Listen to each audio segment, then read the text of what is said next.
स्वागत है आप सभी का हमारे इस YouTube चैनल में। तो चलिए आज के वीडियो में देखेंगे 10 क्लास का फिजिक्स का पहला चैप्टर प्रकाश परावर्तन और अपवर्तन। चैप्टर का नाम है, उसका क्वेश्चन आंसर। ठीक है, पूरा चैप्टर समझा दिए हैं, प्ले लिस्ट में जाइए मिल जाएगा, पूरे चैप्टर एक्सप्लेन कर दिए हैं।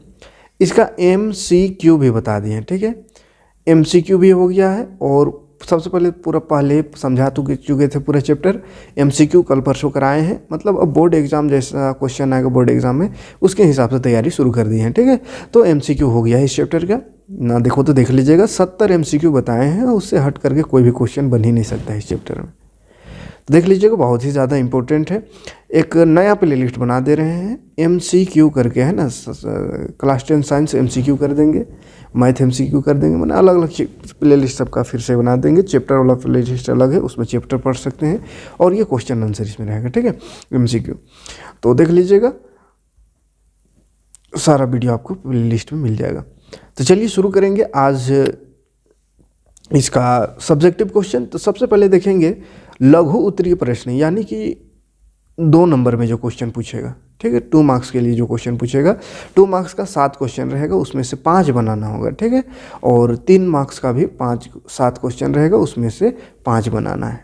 तो वही 2 और 3 नंबर में कैसा क्वेश्चन पूछेगा उसको अब शुरू देख लेते हैं, उसके बाद फिर आगे देखेंगे और वो बड़ा क्वेश्चन। ठीक है, पहला क्वेश्चन है प्रकाश का परावर्तन किसे कहते हैं। तो प्रकाश का परावर्तन किसे कहते हैं, ये क्वेश्चन पूछ सकता है। तो इसका आंसर क्या हो जाएगा, ध्यान से देखिएगा। किसी चिकने या चमकीले सतह से प्रकाश की किरणों के टकरा कर वापस लौटने की घटना को प्रकाश का परावर्तन कहते हैं। कोई चिकना सतह है, उसमें प्रकाश टकरा के वापस आता है, तो उसी को प्रकाश का परावर्तन कहते हैं। जैसे आप घर में जो शीशा होगा, आईना होगा, उसमें टॉर्च मारिएगा या कोई भी लाइट मारिएगा तो वहाँ से टकरा करके वापस आता है प्रकाश, है ना। तो वही है प्रकाश का परावर्तन। दूसरा क्वेश्चन है प्रकाश के परावर्तन के नियमों को लिखें। तो 2 नियम है, 2 नियम है। पहला नियम आपतित किरण, परावर्तित किरण तथा आपतन बिंदु पर डाला गया अभिलंब, तीनों एक ही तल में होता है। ठीक है, ऐसा मान चलिए मिरर है, कोई टकराया कोई किरण, ऐसा वापस आया, है ना, तो ये बीच में वो अभिलंब खींचते हैं। तो ये आने वाला किरण को आपतित किरण और टकरा के जो वापस जा रहा है उसको परावर्तित किरण कहते हैं, और बीच में जो लाइन खींचे इसको अभिलंब कहते हैं। ठीक है, तो ये तीनों जो है, तीनों का तीनों एक ही बिंदु पर होता है, एक ही तल पर होता है। ठीक है, पूरा डिटेल से जब चैप्टर पढ़ाएं उस समय समझाएं बोर्ड में, है ना। तो समझना चाहते हो पूरे चैप्टर, खैर अभी समझने का समय नहीं उतना है। ठीक है, एक बार देख लीजिएगा तो ठीक है, बाकी जो चैप्टर समझ लिए होंगे तो बस क्वेश्चन अब तैयार करने का समय है। ठीक है, तो पहला नियम था आपतन कोण परावर्तन कोण, दोनों कोण हमेशा बराबर होता है, ये दूसरा नियम है। तीसरा क्वेश्चन है समतल दर्पण में प्रतिबिंब की क्या विशेषताएं हैं। तो समतल दर्पण यानी घर में जो शीशा होता है जिसमें आप शकल सूरत देखते हैं, सुबह सुबह उठ के मेकअप वेकअप करते हैं, तो वो आईना जो है दर्पण, है ना, आईना झूठ नहीं बोलता है, दर्पण। तो दर्पण जो है वो उसका विशेषता बताना है। तो देखिए वो जो दर्पण है उसका एक विशेषता है कि वह सदैव आभासी और सीधा होता है, प्रतिबिंब, उसका प्रतिबिंब, है ना, उसमें जो फोटो दिखता है, तस्वीर दिखता है, वो आभासी और सीधा होता है। दूसरा खासियत है कि प्रतिबिंब का आकार जो है बीम माने वस्तु होता है। ठीक है, तो बीम के आकार के बराबर होता है, यानी कि वस्तु जितना बड़ा उतना ही बड़ा फोटो दिखाता है। जैसे हम जितना बड़ा उतना ही बड़ा दिखाएगा, है ना, ऐसा नहीं कि कोई चींटी को हाथी जैसे दिखाएगा, नहीं, जितना बड़ा है उतना ही बड़ा दिखाएगा। तीसरा गुण है कि प्रतिबिंब दर्पण के पीछे उतना ही दूरी पर बनता है जितनी दूरी पर दर्पण के सामने बीम रखा है, यानी कोई वस्तु रखा हुआ है। तो शीशा के सामने जितना दूर पर कोई वस्तु रखा हुआ है उसके पीछे उतना ही ज़्यादा दूर पर प्रतिबिंब भी बनता है, फोटो भी बनता है। अगर सौंट जाएंगे शीशुआ में तो वहाँ भी सौंट जाएगा, है ना, प्रतिबिंब भी। अगला खासियत है प्रतिबिंब का पार्श्व परावर्तन होता है, पार्श्व परावर्तन होता है। लेकिन मतलब क्या होगा पार्श्व परावर्तन, मतलब पार्श्व परावर्तन मतलब होता है लेंगा वाला दाहिना दिखाता है, दाहिना वाला लेंगा, मतलब बायां वाला दायां, दायां वाला बायां, लेफ्ट वाला राइट, राइट वाला लेफ्ट दिखाता है। ठीक है, जैसे आप ये लिखा हुआ है, इस लिखा हुआ या कोई भी चीज़ लिख करके आप उसको देखिएगा शीशा में तो समझ में आ जाएगा, उल्टा हो जाता है। ठीक है, आप दायां हाथ उठाइएगा तो बायां हाथ उठेगा, लेकिन वहाँ पे आदत इतना हो गया कि पता नहीं चलता है, लगता है ठीक ठाक है। तो आप लिखा हुआ है कोई चीज़ को देखिएगा शीशा में, तब पता चलेगा कि ना ये उल्टा दिखाता है, दायां को बायां, बायां को दायां दिखाता है। तो दायां को बायां, बायां को दायां जो परिवर्तन होता है उसी को पार्श्व परिवर्तित कहते हैं। ठीक, चौथा क्वेश्चन में आवेंगे तो चौथा क्वेश्चन कह रहा है कि एक समतल दर्पण द्वारा उत्पन्न आवर्धन +1 है, तो इसका क्या अर्थ है, +1 है माने 1 गुना, ठीक है। एम क्या है, एम दर्शाता है कि समतल दर्पण में प्रतिबिंब बीम के साइज के बराबर होता है। 1 गुना मतलब क्या है, वो तो नहीं, अगर 5 मीटर कोई है तो उसका एम आवर्धन 1, यानी आवर्धन मतलब होता है कितना गुना बड़ा होगा उसका फोटो, तो आवर्धन 1 है यानी 1 गुना बड़ा होगा। तो 5 मीटर का कोई फोटो है, कोई वस्तु है, उसको रखेंगे शीशा के सामने, तो 1 है यानी 1, तो 5 गुना 1, तो 5 का 5 मीटर का वस्तु भी दिखाएगा, प्रतिबिंब भी दिखाएगा, ठीक है। तो आवर्धन 1 का मतलब है कि समतल दर्पण में जो प्रतिबिंब का साइज है वो बराबर है किसके साइज से, वस्तु के साइज से, है ना। एम का धनात्मक चिन्ह दर्शाता है कि प्रतिबिंब आभासी और सीधा है ना। तो प्लस में है, इससे ये पता चलता है, आवर्धन अगर प्लस में हो तो ये पता चलेगा कि आभासी और सीधा प्रतिबिंब बनेगा। तो हाँ, समतल दर्पण में आभासी और सीधा बनाता ही है, और वस्तु जितना बड़ा है उतना ही बड़ा उसका तस्वीर दिखाता है, फोटो दिखाता है। अगला प्रश्न है, गोलीय दर्पण के ध्रुव, मुख्य अक्ष, वक्रता केंद्र, फोकस और फोकस दूरी की परिभाषा लिखे। इतना चीज़ों की परिभाषा लिखना है, ठीक है। तो सबसे पहले ध्रुव का परिभाषा अगर लिखें तो ध्रुव का परिभाषा होगा, गोलीय दर्पण के परावर्तक पृष्ठ के केंद्र को दर्पण का ध्रुव कहते हैं। ये जो दर्पण है वो ये दर्पण है, तो इसका जो केंद्र होता है, इसका केंद्र ये केंद्र को जिसमें अभिलंब रहता है, ये लाइन रहता है, इसको बोलते हैं, ये जो गोल कर देना बड़का को, इसको बोलते हैं केंद्र, ठीक है। दर्पण का बीच वाला भाग ये काला वाला, इसको क्या बोलते हैं, केंद्र नहीं ध्रुव कहते हैं, ठीक है। ध्रुव और सेंटर इधर लाइन में होता है, ध्रुव ये हो। मुख्य अक्ष क्या है, तो वही अभी जो लाइन खींचे तो वही ध्रुव और वक्रता केंद्र से होकर जाने वाली काल्पनिक रेखा को मुख्य अक्ष कहते हैं, ठीक है। ऐसा दर्पण है तो इसमें बीच में एक लाइन खींचते हैं ना, तो यही वाला लाइन मुख्य अक्ष है, और ये लाइन जहाँ ये कटा दर्पण को वो हो गया ध्रुव, ठीक है। वक्रता केंद्र क्या है, तो गोलीय दर्पण का परावर्तक पृष्ठ एक गोले का भाग है, इस गोले का केंद्र ही गोलीय दर्पण है। एक गोला जैसा, ये गोला है, अच्छा सही से गोला कर दे रहे, ऐसा दर्पण है। तो इसको अगर गोल अगर करेंगे, इसको ऐसा ऐसा, तो यहाँ पे कहीं पे आएगा इसका केंद्र, वृत्त का केंद्र जैसा। तो ये जो लाइन खींचते हैं यहाँ पे केंद्र होता है, ठीक है, केंद्र। और केंद्र का आधा दूर में फोकस दूरी होता है, फोकस। तो मुख्य अक्ष के समांतर चलने वाली प्रकाश की किरणें परावर्तन के बाद जिस बिंदु पर मिलती है यह या मिलती हुई प्रतीत होती है, मुख्य अक्ष उस बिंदु को मुख्य फोकस कहते हैं। फोकस यहाँ टकराता है ना प्रकाश, तो फोकस से वापस आता है, ठीक है, फोकस से वापस आता है। फोकस दूरी क्या है, ध्रुव और फोकस के बीच की दूरी को फोकस दूरी कहते हैं। यहाँ एफ है और ये ध्रुव दर्पण वाला, तो दर्पण वाला ध्रुव और एफ का जो दूरी है वही हो गया फोकस। तो आगे बढ़ते हैं, तो 6 नंबर क्वेश्चन है, अवतल दर्पण के मुख्य फोकस की परिभाषा लिखे। तो मुख्य अक्ष के समांतर चलने वाली प्रकाश की किरणें परावर्तन के बाद जिस बिंदु पर मिलती है या मिलती हुई प्रतीत होती है, मुख्य अक्ष को उसी बिंदु को फोकस कहते हैं। अभी जो फोकस था वही चीज़ अलग से दे दिया। अवतल दर्पण का 2 उपयोग लिखना है, तो सोलर कुकर में अवतल दर्पण का उपयोग होता है, और मोटर कार के हेडलाइट में, ठीक है। उत्तल दर्पण का 2 उपयोग, तो मोटर गाड़ी का साइड मिरर, पीछे वाला देखने के लिए साइड में जो मिरर रहता है उसमें होता है उत्तल का उपयोग, और सड़कों में बल्ब के ऊपर परावर्तक के रूप में, ना बल्ब के ऊपर में परावर्तक के रूप में रहता है। निम्न स्थिति में प्रयुक्त दर्पण का प्रकार बताइए। तो किसी कार का अग्रदीप में हेडलाइट में कौन सा दर्पण, तो कौन सा दर्पण हेडलाइट में, अवतल दर्पण। किसी वाहन का पार्श्ववान पीछे देखने के लिए तो वो उत्तल दर्पण, और सौर भट्ठी में भी उत्तल दर्पण, अवतल दर्पण, सौर भट्ठी में अवतल दर्पण, ठीक है। तो वाहनों का अग्रदीप में प्रकाश का शक्तिशाली समांतर किरण पुंज प्राप्त करने के लिए अवतल दर्पण का उपयोग किया जाता है। क्यों किया जाता है ये पूछा है, तो ये इसका आंसर होगा। उत्तल दर्पण का उपयोग किया जाता है उसमें पीछे देखने में, तो क्यों, तो किसी वाहन का पार्श्व यानी पश्च यानी पीछे दृश्य में उत्तल दर्पण का उपयोग किया जाता है, पीछे का दर्पण में, है ना। क्यों, तो क्योंकि ये सदैव सीधा प्रतिबिंब बनाते हैं। इनका दृष्टि क्षेत्र भी बहुत अधिक है क्योंकि ये बाहर की ओर वक्रित होता है, ठीक है। तो इसका दृष्टि क्षेत्र ज़्यादा होता है, बड़ा चीज़ों को छोटा करके दिखाता है, ज़्यादा एरिया कैप्चर करता है, इसीलिए इस दर्पण का उपयोग होता है पीछे देखने के लिए। अवतल दर्पण सौर भट्ठी में होता है, क्यों, तो सौर भट्ठी में सूर्य के प्रकाश को केंद्रित कर एक जगह फोकस करना होता है, केंद्रित करना होता है, इसीलिए अवतल दर्पण का उपयोग होता है। 10 नंबर क्वेश्चन में आवेंगे। 10 नंबर क्वेश्चन कह रहा है, हम वाहनों में उत्तल दर्पण को पश्च दृश्य यानी वह पीछे साइड मिरर है ना, पीछे देखने के लिए साइड मिरर के रूप में वरीयता क्यों देते हैं। वही क्वेश्चन हो दोहरा दिया, ठीक है। तो ये अभी देखे थे वही है फिर से, है ना, तो इसको दोबारा पढ़ने की जरूरत नहीं है, टेंशन नहीं लेना है। अगला, मोटर गाड़ी का अवतल दर्पण हेडलाइट के रूप में क्यों करते हैं, तो रिपीट का है क्वेश्चन, उसमें छोटा छोटा करके क्वेश्चन था, इसमें स्पेशल क्वेश्चन बना बना कर दे दिया, ठीक है, तो उसको भी देखना नहीं है। गोलीय दर्पण का आवर्धन से आप क्या समझते हैं? आवर्धन से, तो आवर्धन माने कितना गुना इमेज उसका बड़ा हो रहा है, ठीक है। तो प्रतिबिंब की ऊंचाई और प्रतिबिंब की ऊंचाई और बीम की ऊंचाई का अनुपात को आवर्धन कहते हैं ना। आवर्धन का फॉर्मूला होता है image equal to height of image बटा हाइट ऑफ ऑब्जेक्ट, है ना। हाइट ऑफ इमेज बटा हाइट ऑफ ऑब्जेक्ट पढ़ा है ये सब चीज़ को, है ना। तो यही हो गया इसका आवर्धन। अगला क्वेश्चन देखते हैं। अब आगे बढ़ेंगे, ये सब परावर्तन का क्वेश्चन था, ठीक है। परावर्तन का क्वेश्चन खत्म।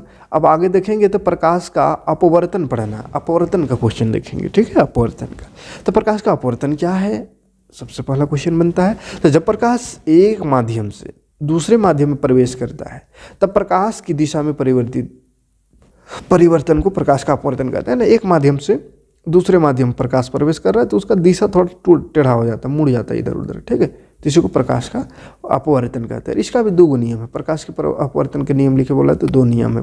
पहला नियम आपतित किरण, अपवर्तित किरण और दोनों माध्यम को पृथक करने वाले पृष्ठ आपतन बिंदु पर अभिलंब सभी एक ही तल में होता है। तो पहला नियम उसका भी यही था, लेकिन उसमें लिखे थे परावर्तित किरण, आपतित किरण और परावर्तित किरण लिखे थे। तो यहाँ परावर्तन हो ही नहीं रहा तो परावर्तित किरण क्यों लिखेंगे, यहाँ आपतित किरण आने वाला और मुड़ जा रहा है तो मुड़ना को अपवर्तित कहते हैं, इसलिए अपवर्तित किरण यहाँ कहेंगे, ठीक है। बस इतना ही फर्क है। और दूसरा नियम में फर्क है, आपतन कोण यानी आने वाला कोण का जया, जया मतलब sine, sine theta cos theta पढ़े ना मैथ में, वही साइन को जया कहते हैं। तथा अपवर्तन कोण यानी टकराया कोई चीज़ में उसके बाद मुड़ गया है ना, वापस नहीं मुड़ गया तो अपवर्तन। तो इसका जो अपवर्तन कोण जितना एंगल से मुड़ा वो उसका साइन थीटा निकालेंगे और दोनों का अनुपात करेंगे तो हमेशा स्थिर आएगा, स्थिर माने इक्वल कांस्टेंट, ठीक है। ये दूसरा नियम, इसी को स्नेल्स का नियम कहते हैं, दूसरा नियम को, ठीक है।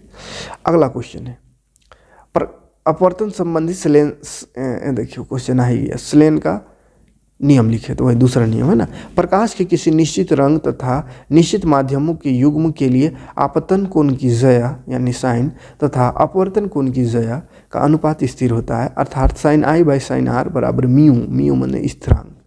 इसी को स्नेल्स का नियम कहते हैं, यही नियम दिया था उसने। क्लियर है। आगे बढ़े, चौथा क्वेश्चन देखिए।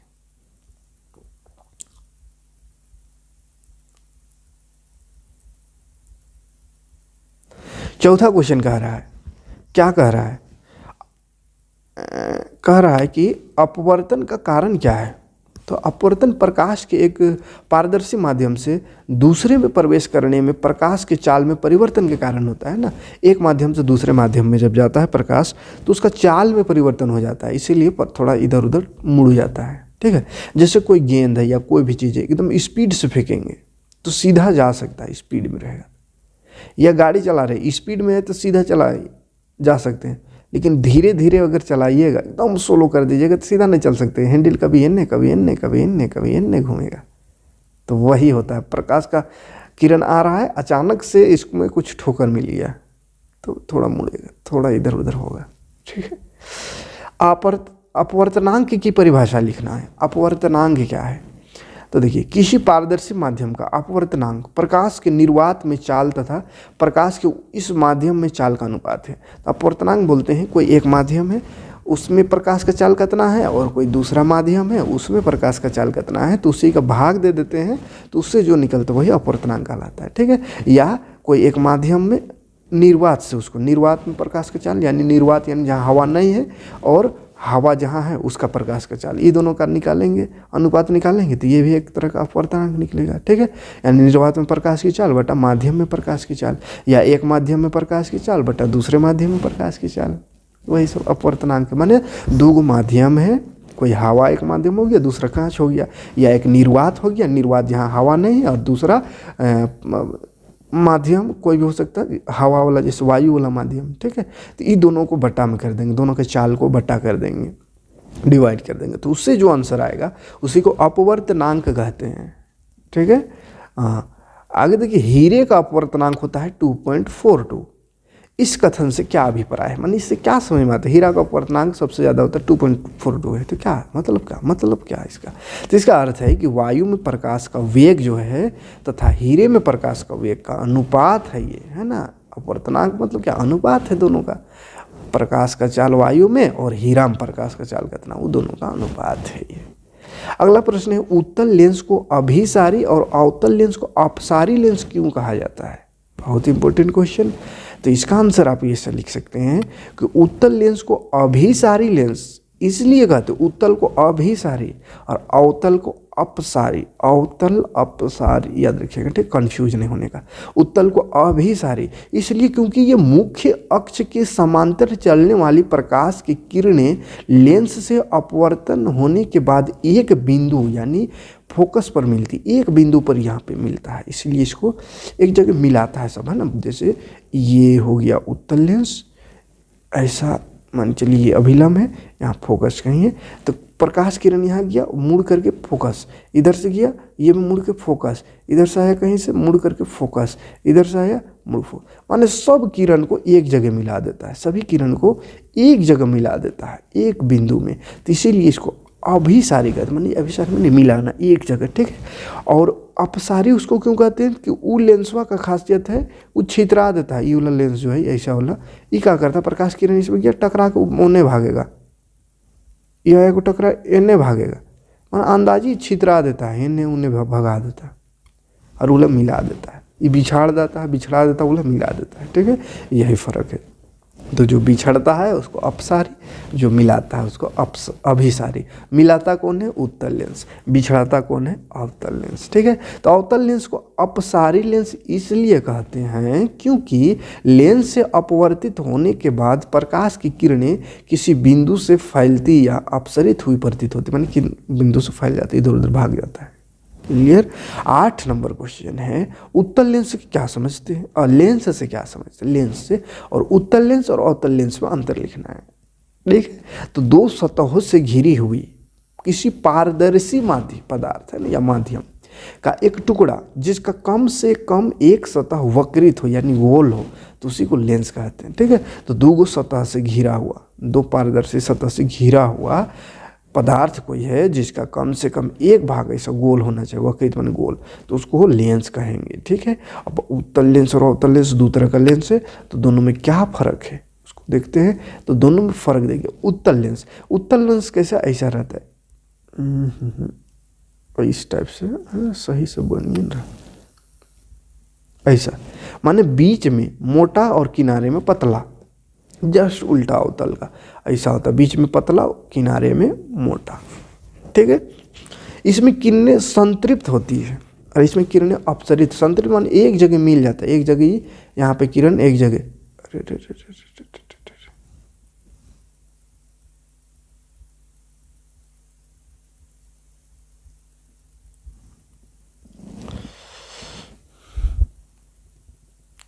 यहाँ पे क्या होता है, इसमें किरण जो है एक जगह टकरा कर आता है और एक जगह मिल जाता है, ठीक है, इधरों से जा करके एक जगह एक बिंदु मिल जाता है। और ये वाला अवतल में छितरा जाता है इधर उधर, अभी तो समझाया, ठीक है, इससे पहले। तो इसलिए ये पहला एक अंतर हो जाएगा, है ना। ये संतृप्त यानी एक जगह मिलाता है और ये अपसरित माने छितरा देता है पूरा, है। और तीसरा बिंदु लिख सकते हैं, इसमें वास्तविक तथा आभासी दोनों प्रतिबिंब बनता है, किसमें, उत्तल में, और अवतल में खाली आभासी बनता है, ठीक है, खाली आभासी बनता है, वास्तविक नहीं बनता है। अगला प्रश्न देखेंगे, तो लेंस की क्षमता से क्या समझते हैं, कह रहा है अरे ऐसा मात्रक। तो लेंस की क्षमता जो है उसकी फोकस दूरी के व्युत्क्रम द्वारा व्यक्त किया जाता है। फोकस दूरी का व्युत्क्रम माने P बराबर होता है 1/f, फोकस दूरी का व्युत्क्रम, फोकस दूरी को व्युत्क्रम इसे बोलते हैं, ठीक है, 1/f। और इसका SI मात्रक होता है डायोप्टर, संकेत है D या मीटर पर, या m का पावर मीटर का पावर -1 यानी पर मीटर कह सकते हैं इसको, ठीक है। किसी लेंस की एक डायोप्टर क्षमता को परिभाषित करना है। तो एक डायोप्टर उस लेंस की क्षमता है जिसकी फोकस दूरी 1 मीटर है। क्लियर। तो ये रहा कुछ 2 और 3 मार्क्स का क्वेश्चन। आगे बढ़ेंगे तो इधर चित्रात्मक प्रश्न है जो कि बोर्ड में समझाने वाला चीज़ है, बोर्ड में इसको समझा चुके हैं, बढ़िया से चैप्टर पढ़ाएं उस समय, ठीक है। तो इसको देख लीजिएगा। उसके बाद ये न्यूमेरिकल है, तो बोर्ड में ही समझा देंगे तो ज़्यादा बेटर होगा, ठीक है। न्यूमेरिकल को चलिए बोर्ड में ही समझा देंगे और इस तरह का चित्रात्मक क्वेश्चन भी एक आठ समझा देंगे, ठीक है।